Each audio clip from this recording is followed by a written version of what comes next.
ಸತ್ಯನ ಹೇಳ್ಬಾರ್ದು, ಬೇಕು ಅಂತಾನೆ ಎಲ್ಲಾನು ಮುಚ್ಚಿಟ್ಟು ಮಜಾ ತಗೋಬೇಕು ಅಂತ ನಂಗೇನು ಆಸೆನ ಮಹಾಲಕ್ಷ್ಮಿ? ಸತ್ಯನ ಹೇಳಿದ್ರೆ ಅಮ್ಮ ಏಕ್ ರಿಯಾಕ್ಟ್ ಮಾಡ್ತಾಳೋ, ಅಕ್ಕ ಏನ್ ಮಾಡ್ತಾಳೋ ಅಂತ ನೆನ್ಸ್ಕೊಂಡ್ರೆ ಭಯ ಆಗುತ್ತೆ.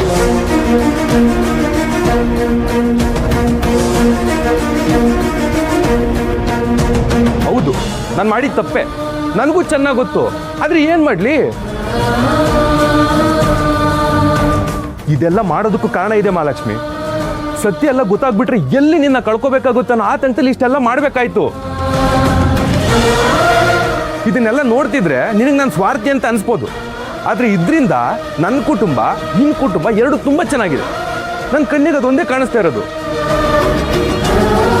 ಸತ್ಯ ಹೇಳ್ಬೇಕು ಅಂತ ಹೋದಾಗೆಲ್ಲ ಒಂದ್ ಹೆಜ್ಜೆ ಹಿಂದೆ ಇಟ್ಟು ಸುಮ್ಮನಾಗಿದ್ದೀನಿ. ನನಗೆ ಗೊತ್ತು ನಿನಗೆ ಸುಳ್ಳ ಸಹಿಸ್ಕೊಳಕ್ಕಾಗಲ್ಲ ಅಂತ. ಅದು ಅಲ್ಲದೆ ಅಮ್ಮ ನಿನ್ನ ತುಂಬಾ ನಂಬಿದಾಳೆ, ನಿನ್ ಮೇಲೆ ತುಂಬಾ ಆಸೆ ಕನ್ಸುಗಳನ್ನ ಕಟ್ಕೊಂಡಿದ್ದಾಳೆ. ಅದೆಲ್ಲಿ ಹಾಳಾಗುತ್ತೆ ಅಂತ ನಿನಗೆ ಅನಿಸ್ತಿದೆ. ಅದೆಲ್ಲ ಯೋಚನೆ ಮಾಡಿನೇ ನಾನು ಸುಮ್ಮನೆ ಇರೋ ನಿರ್ಧಾರ ಮಾಡಿರೋದು. ನೋಡು, ನಾನು ಮಾಡಿರೋ ತಪ್ಪೇ ಇರ್ಬೋದು, ಆದ್ರೆ ಅದು ಉದ್ದೇಶ ಸರಿ ಇದೆ.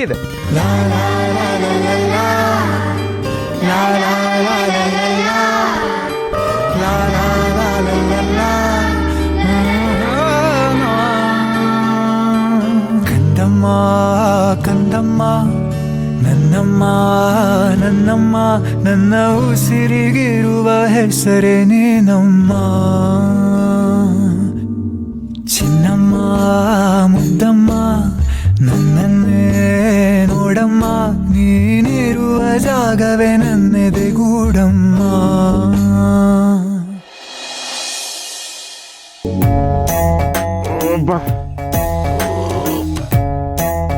ಇದೇನೇ ಗೌರಿ, ಇಷ್ಟು ಬೇಗ ಊರ್ ಮಾತೆಲ್ಲ ಮುಗಿದೋಯ್ತಾ?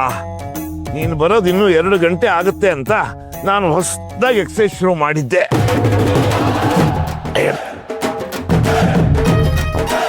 ಇಲ್ಲಿ ಎಕ್ಸಸೈಸ್ ಮಾಡೋದು, ಮನೆಗೆ ಬಂದು ಬಜ್ಜಿ ಬೋಂಡ ತಿನ್ನೋದು. ನೋಡ್ರಿ, ನಿಯತ್ತಾಗಿ ಬೊಜ್ಜು ಕರಗಿಸ್ಕೊಳ್ಳೋರ್ಗೆ ಈ ಕಸರತ್ತು ಎಕ್ಸಸೈಸು ಎಲ್ಲ. ಅಷ್ಟರಿಂದ ಮಾಡ್ತಾ ಇದ್ದೀರಿ, ಈ ಡೊಳ್ಳು ಹೊಟ್ಟೆ ಕರ್ಗೆ ಇಲ್ಲ. ದೊಡ್ಡದಾಗಿ ಎಕ್ಸಸೈಸ್ ಮಾಡ್ತಾರಂತೆ. ಮಾತಾಡು. ಒಂದಲ್ಲ ಒಂದಿನ 6 ಪ್ಯಾಕ್ ಮಾಡ್ಕೊಂಡು ಮನೆ ಮುಂದೆ ನಿಂತಿದ್ರೆ ಏರಿಯಾ ಹೆಣ್ಮಕ್ಳೆಲ್ಲ ನನ್ನೇ ನೋಡಕ್ ಬರ್ಬೇಕು.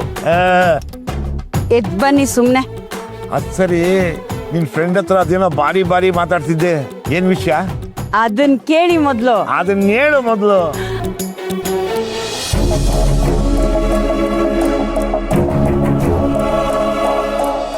ನೀವೇನು ಹೇಗೆ ಅಂತ ನನಗೆ ಗೊತ್ತು ರೀ. ನಿಮ್ಮನ್ನ ಪ್ರಾಣಕ್ಕಿಂತ ಹೆಚ್ಚಾಗಿ ಪ್ರೀತಿಸ್ತೀನಿ, ಅದಕ್ಕೆ ಇದನ್ನೆಲ್ಲ ಹೇಳ್ತಿರೋದು. ಅತ್ತೆ ಬೇರೆ ಅವ್ರ ಫ್ರೆಂಡ್ಸ್ ಹತ್ರ ನನ್ ಸೊಸೆ ಹಾಗೆ ಹೀಗೆ ಅಂತೆಲ್ಲ ಹೇಳಿದ್ರೆ ನನ್ಗೆ ಎಷ್ಟು ಚುಚ್ಚುತ್ತೆ ಅಂತ ನಿಮಗ್ ಗೊತ್ತಾ? ಈ ಹಿಂಸೆನೆಲ್ಲ ಸಹಿಸ್ಕೊಳಕ್ಕಾಗದೆ ನಾನು ನಿಮ್ಮ ಹತ್ರ ರೇಗಾಡ್ತಿದ್ದೀನಿ. ನನ್ಗೆ ಅದ್ರ ಬೇರೆ ಯಾರಿದ್ದಾರೆ ಹೇಳಿ?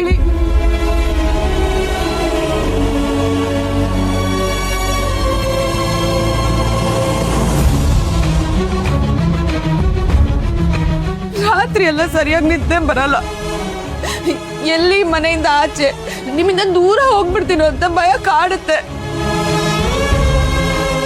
ನಿಮ್ಮನ್ನ ಯಾರನ್ನು ಕಳ್ಕೊಳಕ್ ಇಷ್ಟ ಇಲ್ಲ ರೀ ನಂಗೆ.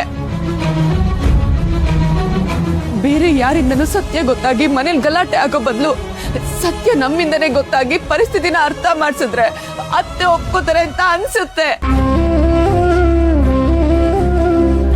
ಅದು ಅಲ್ಲದೆ ಇರೋ ಸತ್ಯನ ಹೇಳಿದ್ರೆ ಮನ್ಸು ಹಗುರ ಆಗುತ್ತೆ.